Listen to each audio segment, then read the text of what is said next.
Citi's mortgage portfolio. Yes. It is a big job. The housing market is coming back. That's a good thing, but some have been using the term frothy. Yeah. Does this look at all to you like 2006, 2007? Do you have any concerns? When you're right that there is the big driver of wealth improvement in the States, the last 2 years have been overwhelmingly the improvement in house price index.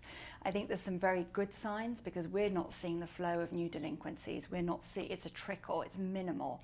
I think the bigger challenge is the housing market's actually been disappointing. I look at our mortgage levels in the industry, and that rate is where it was in 1998, the volumes. People are not buying houses the way they did before. Some of that's the demand side, but part of that's also supply, access to credit. And we do not yet have a healthy housing market in the States, and it's a worry for all of us. What would you call it? If it's not healthy, is it unhealthy?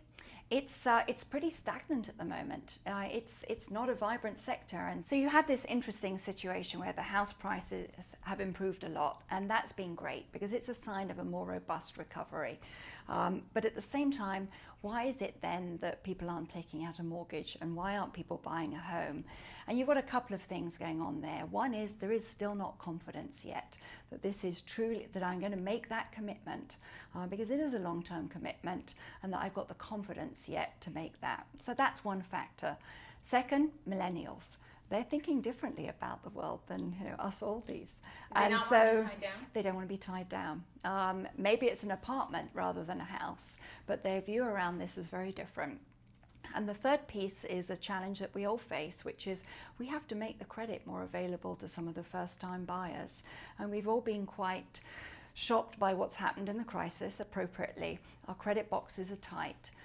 The regulation is also very tight around this because we're very careful about who you will lend money to, and you're not putting them in a position that they're getting overstretched. I think that pendulum will probably swing back a little bit. It needs to come back to really encourage the first-time buyers back into the market.